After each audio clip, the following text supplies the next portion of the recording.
आशिया खंडातील पंचतारांकित औद्योगिक वसाहत म्हणून चाकण एमआयडीसीची ख्याती आहे. मात्र चाकण एमआयडीसीला आता समस्यांचं ग्रहण लागलंय. आपण या ठिकाणी पाहू शकताय चाकण एमआयडीसी मध्ये पायाभूत सुविधांचा अभाव असेल, रस्त्यांना पडलेले खड्डे असतील, रस्त्यांची झालेली चाळण असेल, त्याचबरोबर वाढणारी वाहतूक कोंडी असेल, यामुळे चाकण एमआयडीसी परिसरातील उद्योजक जे आहेत हे उद्योजक त्रस्त झालेत आणि त्याचमुळे काही लघु उद्योजक जे आहेत हे आता चाकण एमआयडीसी सोडून इतरत्र जाण्याचा विचार करतायत. त्यामुळे राजकारण तापलंय आणि त्याच पार्श्वभूमीवरती राज्याचे उद्योग मंत्री उदय सामंत यांचा आज चाकण एमआयडीसी परिसराचा दौरा आहे. मात्र गेल्या काही दिवसापासून सुस्त असलेल्या प्रशासनाला आता अचानक जाग आलेली पाहायला मिळते. आपण या ठिकाणी पाहू शकताय राज्याचे उद्योग मंत्री आज चाकण एमआयडीसीचा दौरा करणार. त्या पार्श्वभूमीवरती प्रशासन जागा झालंय, खडबडून जागा झालंय आणि रात्री अपरात्री चाकणमधील हे जे खड्डे आहेत हे खड्डे भरण्याचं काम या ठिकाणी प्रशासनाने सुरू केलंय. खरं तर गेल्या अनेक दिवसांपासून चाकण परिसराची अक्षरशः चाळण झाली आहे. या खड्ड्यांमध्ये अनेकांना आपले प्राण गमावे लागलेत. मात्र याच्याकडे दुर्लक्ष होत होतं. आता कुठेतरी या भागामध्ये राज्याचे उद्योगमंत्री दौरा करतायत आणि त्या दौऱ्याच्या पार्श्वभूमीवरती जागा झालेलं प्रशासन आता या ठिकाणी हे खड्डे भरायला सुरुवात केली आहे. तात्पुरती मलमपट्टी या खड्ड्यांवरती केली जाते. रात्री सुद्धा खड्डे भरले जात आहेत. त्याचबरोबर जे प्रशासनाची आता ही जी काही मलमपट्टी चालू आहे त्याच्यावरती मात्र चाकणकरांनी नाराजी व्यक्त केली आहे. आपल्यासोबत काही चाकणचे ग्रामस्थ आहेत, या ठिकाणचे काही पदाधिकारी आहेत. काय सांगाल? खरं तर आज उद्योग मंत्र्यांचा दौरा आहे, मात्र ह्या दौऱ्याच्या पार्श्वभूमीवरती रात्री अपरात्री खड्डे भरले जात आहेत. आता हा खरं तर हा जो रस्ता जो आहे हा चाकण शिक्रापूर रोड जो आहे गेले कित्येक वर्षापासून आम्ही ऐकतोय की या रस्त्याचं रुंदीकरण होणार आहे, याचं कॉन्क्रिटीकरण होणार आहे, पण अद्याप काही तशी परिस्थिती काही दिसत नाहीये.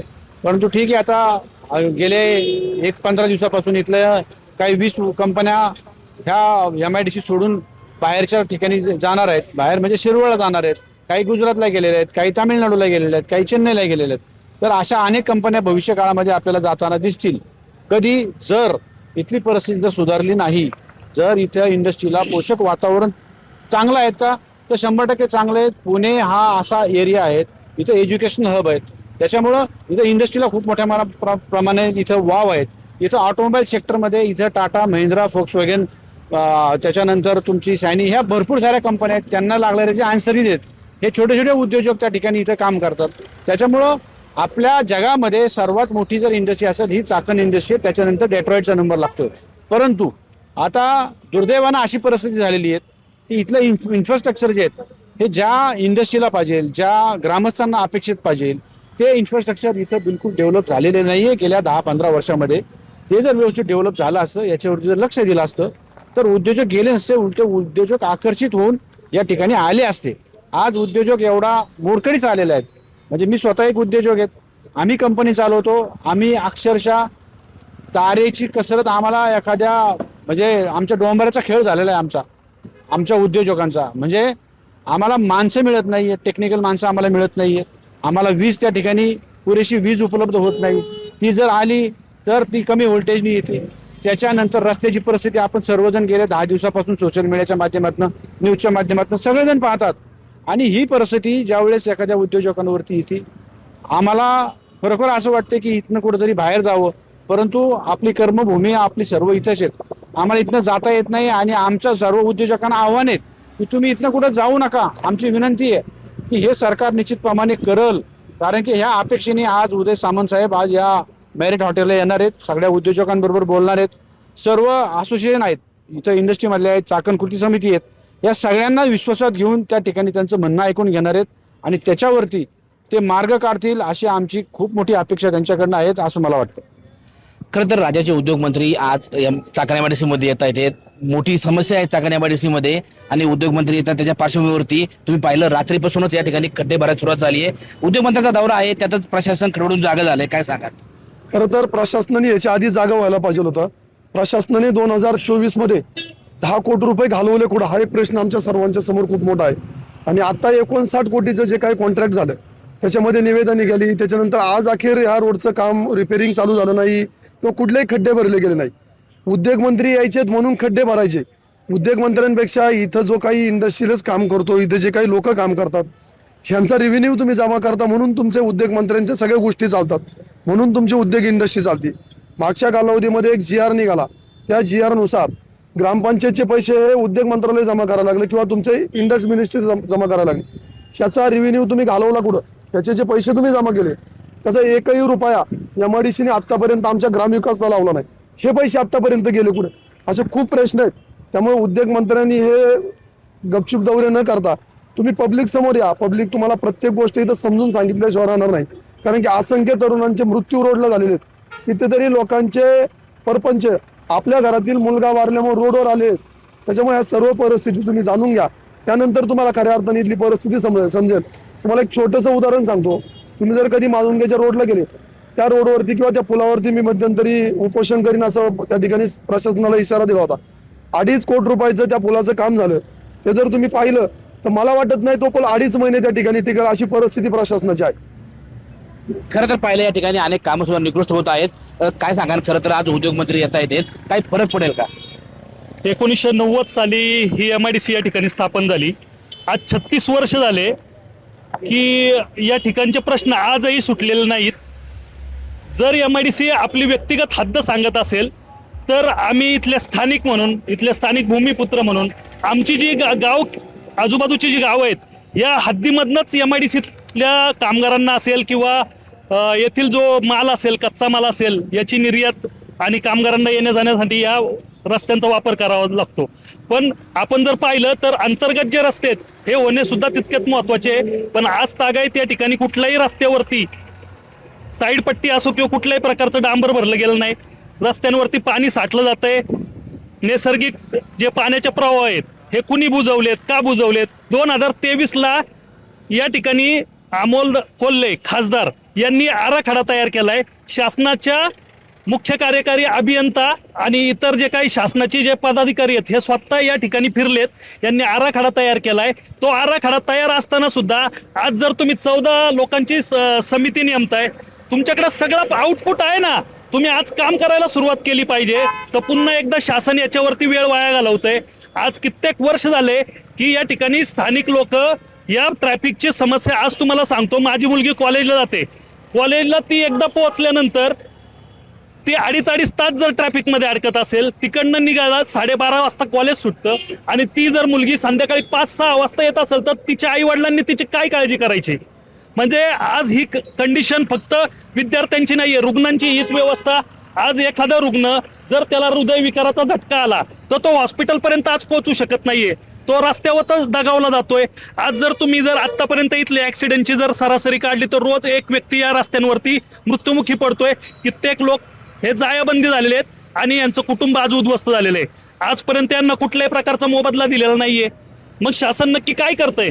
आज जर समजा MIDCच्या 20 कंपन्या जाणार म्हणून तुमचा महसूल बुडणार म्हणून तुम्ही आज ही डागडुजी करताय, पण इतक्या वर्ष इथले स्थानिक जी लोक आहेत हे सगळं भोगतायत.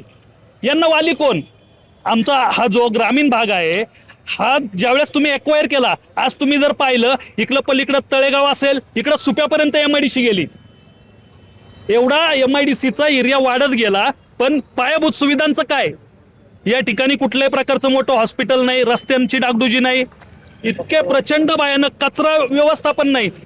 आज पिंपरी चिंचवडचा ज्याप्रमाणे आपण मोशीची दुर्घटना पाहिली, आज तिथे तरी समजा ते संकलन केलं जातंय, पण आज तुम्ही जर इथून पुढे जर पाहत गेलात तर तुम्हाला रस्त्याच्या दोन्ही बाजूला कचऱ्याचे ढीग दिसतील आणि या कचऱ्यांचा वास, दुर्गंधी, याच्यामुळे आजार पण वाढतंय. पूर्ण चाकण शहराला भकास करून टाकलेलं आहे. आज या चाकणमधनं सगळ्यात मोठा महसूल आज देशाला जातोय. हा महसूल तुम्ही इथे वापरा ना. धन्यवाद. खरं तर चाकणचा मोठा महसूल देशाला जातोय, हा महसूल इथं वापरावा अशी मागणी या ठिकाणी स्थानिकांनी केली आहे. तर काय सांगा, खरं तर सगळ्या समस्या आहेत, उद्योजकांच्या समस्या आहेत, स्थानिकांच्या समस्या आहेत, त्यातच आज उद्योगमंत्री येत आहेत. आम्ही स्थानिक नागरिक आहोत. उद्योगमंत्र्यांना आमची एवढीच मागणी आहे की लवकरात लवकर आपण हे जे मंजूर झालेले रस्ते आहेत ते लवकर मार्गी लागावे. चाकण तळेगाव असेल, चाकण शिक्रापूर असेल, पुणे नाशिक हायवे असेल, हे रस्ते मंजूर झालेले आहेत. परंतु ह्या रस्त्यांव्यतिरिक्त MIDC मध्ये जे अंतर्गत रस्ते आहेत ते अंतर्गत रस्ते खूप महत्त्वाचे आहेत. त्या अंतर्गत रस्त्याचं जाळं जर चांगल्या पद्धतीचं निर्माण झालं तर लवकरात लवकर वाहतूक सुरळीत होईल, ट्रॅफिक होणार नाही, कामगारांना वेळेवरती जाता येईल, लहान मुलांना शाळेत वेळेवरती पोहोचता येईल. एवढीच विनंती आहे.